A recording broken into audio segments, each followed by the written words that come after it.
श्री कृष्ण कहते हैं, ये तीन औरतें भूल से भी तुलसी को जल न चढ़ाएं।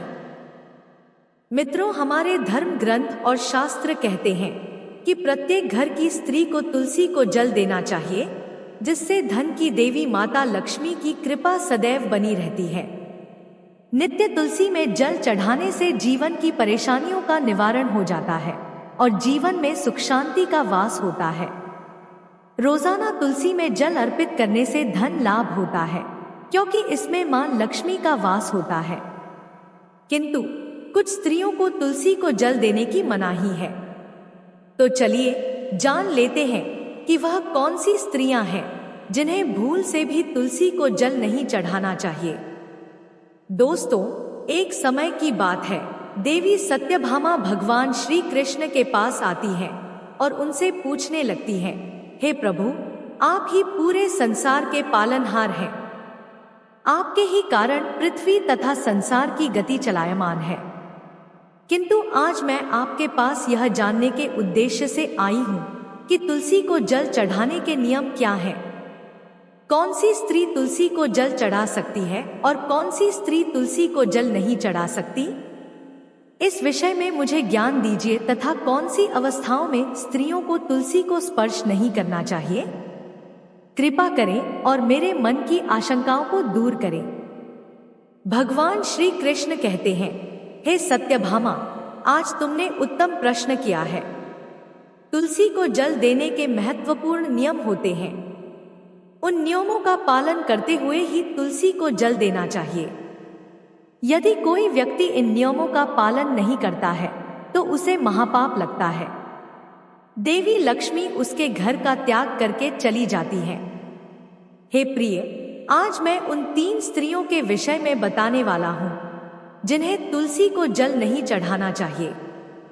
इन स्त्रियों को तुलसी को जल देने का कोई शुभ फल प्राप्त नहीं होता है, उल्टा इनके द्वारा तुलसी को जल चढ़ाने पर उन्हें महापाप ही लगता है। तुलसी को जल चढ़ाने के नियम बताने से पूर्व, हे देवी, मैं आपको सुनंदा का प्राचीन इतिहास सुनाता हूँ, जिसे आप ध्यान से सुनिए। जो भी स्त्री इस प्राचीन कथा का श्रवण करती है, उसे तुलसी को 100 वर्षों तक जल देने का पुण्य प्राप्त होता है। इस कथा को जो भी ध्यान से सुनता है और इसका प्रचार करता है, उसके दुखों का नाश होता है और उसकी दरिद्रता दूर होती है। देवी सत्यभामा कहती हैं, हे स्वामी, आपके मुख से इस कथा का श्रवण करना बड़े सौभाग्य की बात है।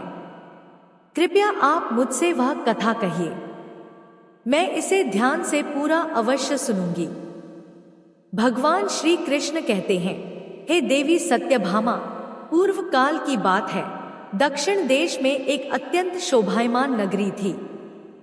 उस नगरी में सुदेव नाम का एक ब्राह्मण निवास करता था। सुदेव बहुत ही बुद्धिमान और शास्त्रों में पारंगत था। उसने वेदों का भी अध्ययन किया था। उसी के नगर के पास अन्य एक नगर था।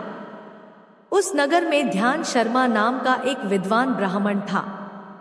उसकी एक पुत्री थी जिसका नाम सुनंदा था। उस ध्यान शर्मा ने बड़े ही लाड प्यार से अपनी पुत्री का लालन पालन किया था। उसकी पुत्री अत्यंत सुंदर और गुणवान थी। जब सुनंदा विवाह के योग्य हुई तो ध्यान शर्मा को अपनी पुत्री के विवाह की चिंता सताने लगी। इसीलिए उसने अपनी पत्नी से कहा, हे प्रिय, हमारी पुत्री अब जवान हो चुकी है, इसीलिए अब इसका विवाह हमें कर देना चाहिए। तब उसकी पत्नी कहती है, हे स्वामी, मेरी दृष्टि में एक विद्वान ब्राह्मण है जिनका नाम सुदेव है। मैं तो कहती हूँ हमारी पुत्री का विवाह उन्हीं श्रेष्ठ ब्राह्मण के साथ करा दिया जाए। उनके साथ विवाह करके हमारी पुत्री सुखी जीवन व्यतीत करेगी। ध्यान शर्मा कहता है, हे प्रिय, तुम ठीक कहती हो। मैंने भी सुदेव जी के विषय में बहुत सुना है। हम हमारी पुत्री का विवाह उन्हीं के साथ करेंगे। मैं कल ही उनके पास अपनी पुत्री के विवाह का प्रस्ताव लेकर जाता हूँ। फिर ध्यान शर्मा अपनी पुत्री के विवाह का प्रस्ताव लेकर सुदेव के घर पर जाता है। सुदेव घर में अपने माता पिता की सेवा कर रहा होता है। जब ध्यान शर्मा सुदेव को अपने माता पिता की सेवा करते देखता है तो उसे बड़ा आनंद होता है। वह सोचता है, अरे वाह, यह ब्राह्मण पुत्र तो कितना महान है। यह तो बड़ी प्रसन्नता से अपने माता पिता की सेवा कर रहा है। जब ध्यान शर्मा को सुदेव द्वार पर खड़ा देखता है तो उनका स्वागत करता है और कहता है, हे विप्र, पधारिए, आपका स्वागत है। कहिए, मैं आपकी किस प्रकार से सहायता कर सकता हूँ। सुदेव का अतिथि सत्कार देखकर ध्यान शर्मा बहुत प्रसन्न हो जाता है। वह देखता है कि सुदेव का घर अत्यंत पवित्र और शुद्ध होता है। उसके घर के सामने तुलसी का पौधा होता है और घर के अंदर भगवान विष्णु की प्रतिमा रखी हुई होती है। इससे ध्यान शर्मा को विश्वास हो जाता है कि सुदेव ही उसकी पुत्री के लिए सर्वोत्तम वर है। फिर ध्यान शर्मा सुदेव से कहता है, हे विप्र, आज मैं आपके पास मेरी पुत्री के साथ आपके विवाह का प्रस्ताव लेकर आया हूँ। मेरी पुत्री के लिए आपके समान श्रेष्ठ वर कहीं और नहीं मिल सकता। सुदेव के माता पिता भी यह बात सुनकर प्रसन्न हो जाते हैं और सुदेव को विवाह के लिए मना लेते हैं। फिर सुदेव भी विवाह के लिए तैयार हो जाता है। विवाह का मुहूर्त तय किया जाता है और एक पवित्र स्थान पर सुदेव और सुनंदा का विवाह संपन्न किया जाता है। सुनंदा के सुंदर और मनमोहक रूप को देखकर सुदेव बहुत प्रसन्न होता है। सुनंदा अत्यंत गुणवान और चरित्रवान स्त्री थी। विवाह के बाद जब सुनंदा सुदेव के घर पर जाती है तो वह अपने पति और सास ससुर की बड़ी सेवा करती है। अपनी मधुर वाणी और कार्यों से वह सभी के मन को जीत लेती है। सुनंदा के ससुराल वाले भी उसके कार्य से बहुत संतुष्ट रहते हैं। सुनंदा नित्य अपने पति से पहले जागकर घर का आंगन साफ करती थी। फिर घर के अंदर साफ सफाई करके स्नान किया करती थी। स्नान करके वह नित्य तुलसी को जल देती थी और फिर पूजा घर में जाकर भगवान विष्णु और मां लक्ष्मी की पूजा किया करती थी। फिर भोजन बनाकर उसमें तुलसी पत्र डालकर भगवान विष्णु को भोग लगाया करती। उसके बाद वह अपने पति को भोजन कराकर फिर खुद भोजन किया करती थी। रात को वह पति के चरण दबाकर उसके सो जाने के बाद सो जाया करती थी। सुनंदा के अंदर एक पतिव्रता नारी के सभी लक्षण थे और वह अपने पति को ही परमेश्वर मानकर उनकी सेवा करती थी। सुनंदा ने कभी अपने पति के अलावा अन्य पुरुष के विषय में विचार नहीं किया। वह सत्य धर्म का पालन करने वाली और धर्म कार्य करने वाली पवित्र स्त्री थी। उसने कभी कोई अशुभ कार्य नहीं किया। सुनंदा के ऐसे सात्विक और सरल स्वभाव को देखकर मां लक्ष्मी भी उस पर मेहरबान थी। मां लक्ष्मी स्वयं चलकर उसके घर में आकर निवास करने लगी, जिससे सुनंदा के जीवन में सुख समृद्धि और भी अधिक बढ़ गई। भगवान श्री कृष्ण कहते हैं, हे देवी सत्यभामा, देवी लक्ष्मी उन्हीं स्त्रियों पर अपनी कृपा दृष्टि बनाए रखती हैं जो पतिव्रता होती हैं और जो सत्य धर्म का पालन करती हैं। सुनंदा के अंदर वे सभी लक्षण थे जो एक श्रेष्ठ पतिव्रता नारी के अंदर होने चाहिए। लेकिन आगे मैं तुम्हें बताऊंगा कि सुनंदा की एक भूल के कारण देवी लक्ष्मी उसके घर को त्याग के कैसे चली गई। एक दिन सुनंदा का पति अत्यंत कामातुर होकर सुबह स्नान करने के पश्चात सुनंदा के पास आया और उसने सुनंदा के साथ शारीरिक संबंध स्थापित किया, जिससे सुनंदा का शरीर अपवित्र हो गया। लेकिन सुनंदा का मन भी काम के प्रभाव में ही था, इसीलिए वह अपने नित्य नियम को भूल गई। उसने पति के साथ संबंध बनाने के बाद बिना स्नान किए ही तुलसी को स्पर्श किया और उसे जल दे दिया, जिससे सुनंदा के शरीर में महामोह ने प्रवेश कर लिया। सुनंदा के सारे इंद्रिय तिलमिला उठे। सुनंदा के शरीर में महामोह ने प्रवेश करते ही देवी लक्ष्मी ने सुनंदा के घर को त्याग दिया और लक्ष्मी उस स्थान से चली गई। तब से सुनंदा के शरीर में निवास कर रहे उस महामोह ने उसे सभी धार्मिक कार्यों से वंचित कर दिया। इसका विपरीत प्रभाव सुनंदा के पति पर भी पड़ा और वह भी सदा कामातुर होकर सुनंदा के साथ विहार करने लगा। उसका मन सदैव ही काम वासना में लगा रहता था। फिर एक दिन सुनंदा के पति ने तो सभी सीमाओं का उल्लंघन किया और सुनंदा के मासिक धर्म के दौरान ही उसके साथ संबंध स्थापित किया, जिससे सुनंदा के शरीर में निवास कर रहा ब्रह्मा हत्या का पाप उसके पति के शरीर में प्रवेश कर गया। हे देवी सत्यभामा, जब स्त्री मासिक धर्म से होती है तो उसके शरीर में 3 दिनों तक ब्रह्मा हत्या का पाप निवास करता है, क्योंकि ब्रह्मदेव ने इंद्र के शरीर से ब्रह्मा हत्या का पाप निकालकर वृक्ष, जल, अग्नि और अप्सराओं को ग्रहण करने के लिए कहा था। उसी समय से स्त्रियों के शरीर में मासिक धर्म के दौरान ब्रह्मा हत्या का पाप निवास करता है, और जो भी पुरुष मासिक धर्म के दौरान स्त्री को स्पर्श करता है अथवा उसके साथ संबंध बनाता है तो यह पाप उसके शरीर में प्रवेश कर जाता है। वही ब्रह्मा हत्या का पाप सुनंदा के पति के शरीर के अंदर प्रवेश कर गया और वह जमीन पर गिर पड़ा। उसे तुरंत ही कोढ़ का रोग हो गया। उसका अंग अंग जलने लगा, उसके शरीर पर छाले पड़ गए और वह दर्द से चीखने चिल्लाने लगा, हाय, यह मुझसे क्या अपराध हो गया, मेरे द्वारा यह कैसा भयंकर पाप हो गया है, मैंने सब कुछ जानते हुए भी महापाप किया है। हे भोलेनाथ, अब मेरी रक्षा कौन करेगा? सुनंदा की सास तुरंत उस स्थान पर आ गई तो उन्होंने देखा कि उनका पुत्र कोढ़ के रोग से ग्रसित होकर जमीन पर पड़ा है। वह क्रोध में आकर सुनंदा से कहने लगी, अरे कुलटा, अरे पापिनी, तूने यह क्या कर डाला? अपने ही पति का धर्म भ्रष्ट कर डाला। तूने उसके साथ मासिक पीड़ा में क्यों संबंध बनाया? अपने पति की ऐसी हालत देखकर सुनंदा बहुत घबरा गई और जोर जोर से रोने लगी और कहा, हे सासू माँ, मुझे क्षमा करो, मुझसे बहुत बड़ा अपराध हो गया है। काम के वशीभूत होकर मेरे द्वारा यह अपराध हो गया है। सुनंदा की सास ने कहा, हे पापिनी, तू इस घर से अभी चली जा। तुझ जैसी कुलटा स्त्री को इस घर में नहीं रहना चाहिए। तूने मेरे बेटे के जीवन को नरक बना दिया।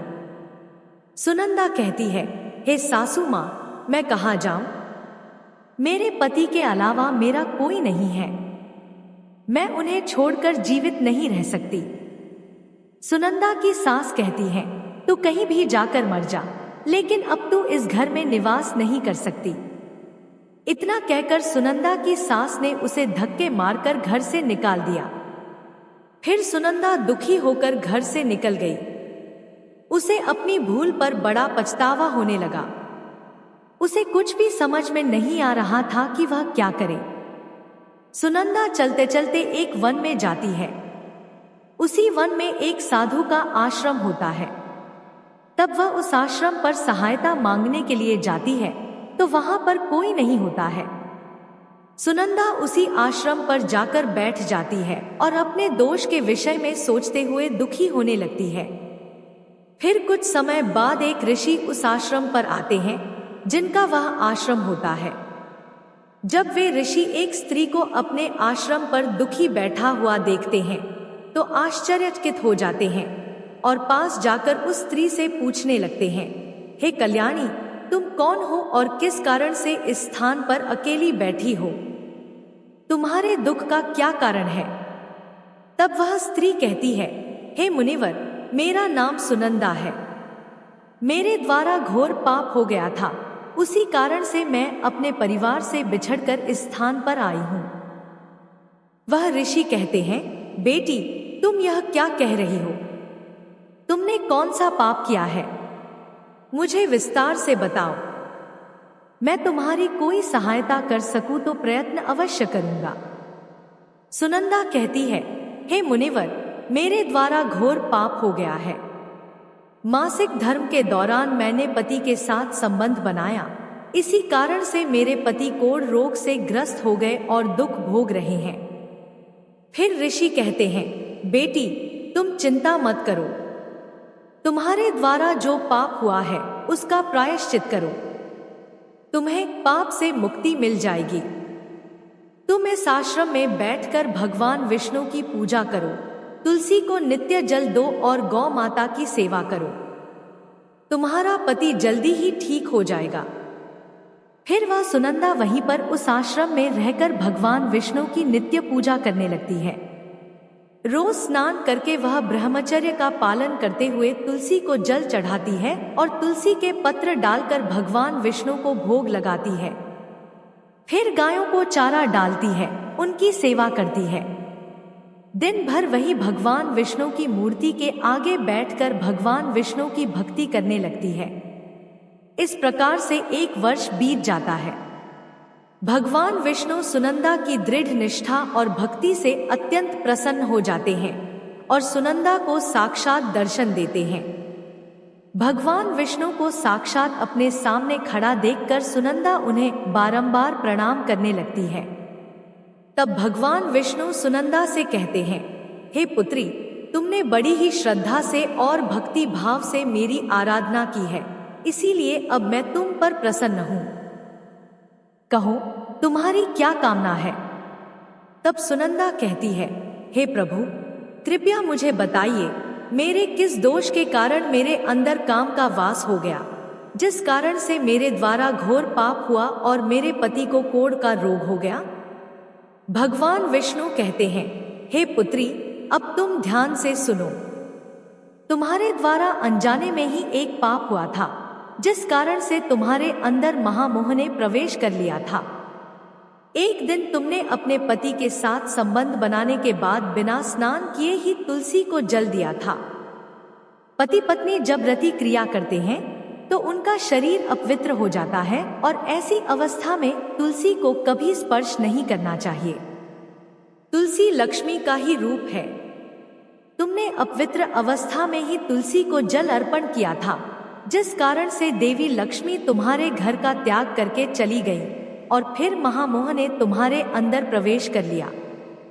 उसी महामोह के कारण तुम्हारे और तुम्हारे पति के अंदर काम का प्रभाव अधिक बढ़ गया और मासिक धर्म के दौरान स्त्री के साथ संसर्ग होने के कारण तुम्हारे पति को कोढ़ का रोग हो गया था। वह सुनंदा कहती है, हे प्रभु, अनजाने में मुझसे यह बड़ा पाप हो गया था। अब इस पाप का क्या प्रायश्चित है?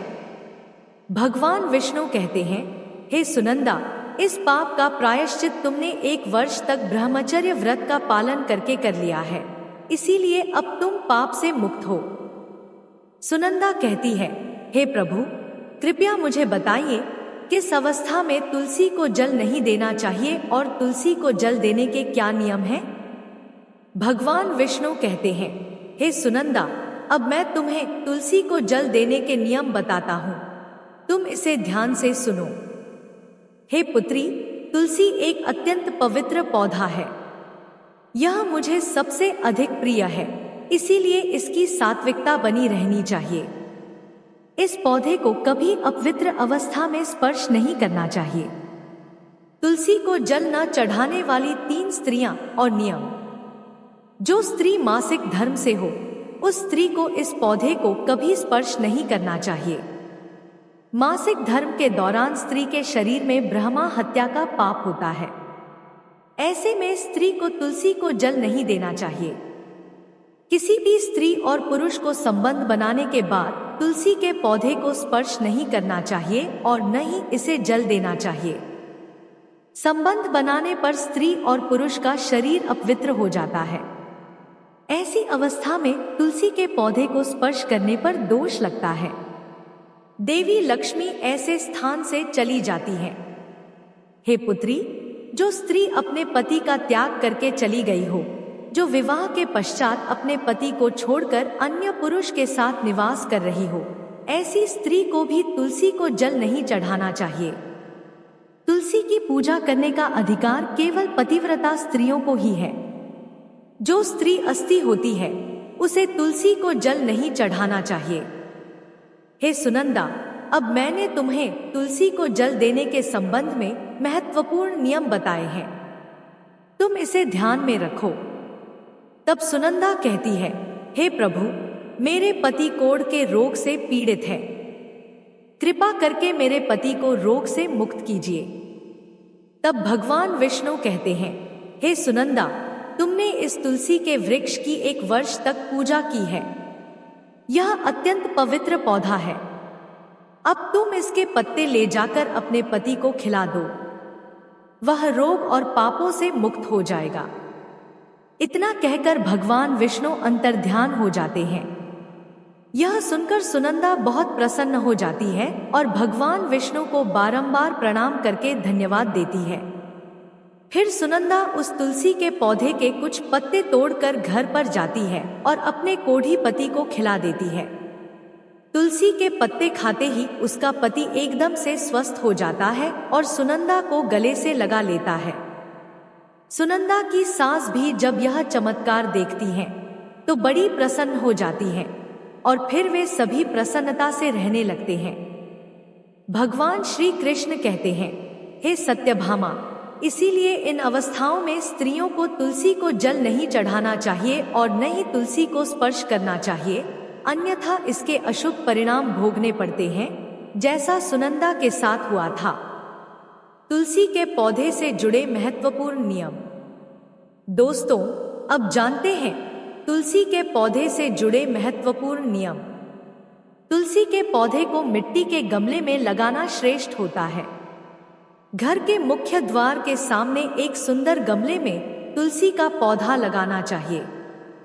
तुलसी के गमले को हमेशा जमीन पर अथवा किसी ऊंची जगह पर रखना चाहिए, लेकिन इसे कभी लटकाकर नहीं रखना चाहिए। तुलसी के पौधे में अच्छी मिट्टी का प्रयोग करना चाहिए। अशुभ स्थानों की मिट्टी कभी तुलसी के गमले में नहीं डालनी चाहिए, जैसे श्मशान, नाली या शौच वाले स्थानों की मिट्टी का प्रयोग तुलसी के गमले में कभी न करें। जिस तुलसी के पौधे की रोज पूजा करते हैं, उसे कभी जमीन के अंदर नहीं लगाना चाहिए। जमीन में लगाने से तुलसी का पौधा अपवित्र हो जाता है और साथ ही इसका आकार भी बहुत बड़ा हो जाता है, जिससे इसकी पूजा करने में परेशानी होने लगती है और लोग इसकी टहनियां तोड़ने लगते हैं।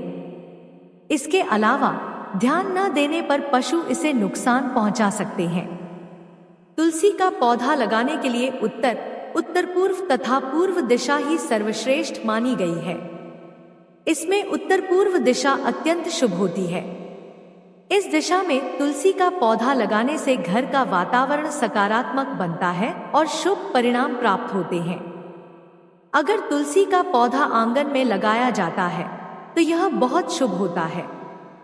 तुलसी का पौधा कभी भी दक्षिण पूर्व की दिशा में कभी नहीं लगाना चाहिए। यह आग्नेय दिशा है। इस दिशा में तुलसी का पौधा रखने से जल्दी सूखने लगता है। तुलसी के पौधे को कभी भी अंधकार में नहीं रखना चाहिए।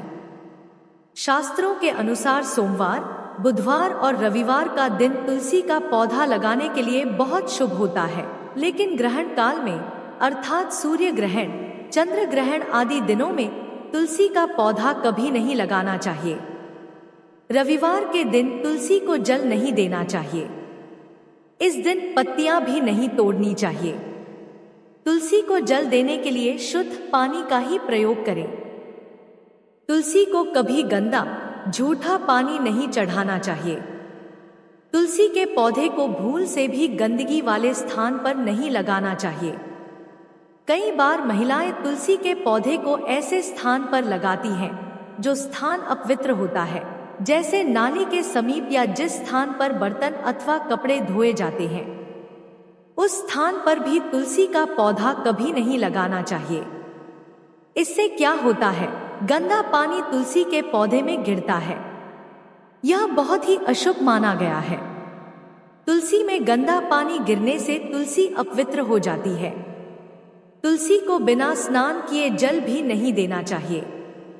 जो भी स्त्री तुलसी को जल देती है, उसे स्नान करके माथे पर सिंदूर लगाकर ही तुलसी को जल देना चाहिए, तभी यह जल तुलसी मैया स्वीकार करती है। जो अविवाहित है अथवा जिनके पति नहीं है, उन्हें सिंदूर लगाने की आवश्यकता नहीं है। ध्यान रहे, तुलसी का पौधा कभी सूखना नहीं चाहिए। यह अशुभ संकेत लेकर आता है।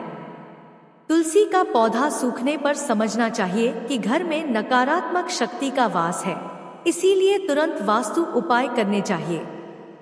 गुरुवार के दिन तुलसी के पौधे में कच्चा दूध डालने से माता लक्ष्मी अत्यंत प्रसन्न होती हैं। घर से दुख, दरिद्रता और अशांति समाप्त होती है। गुरुवार के दिन केले के पौधे के साथ तुलसी का भी पूजन करना चाहिए।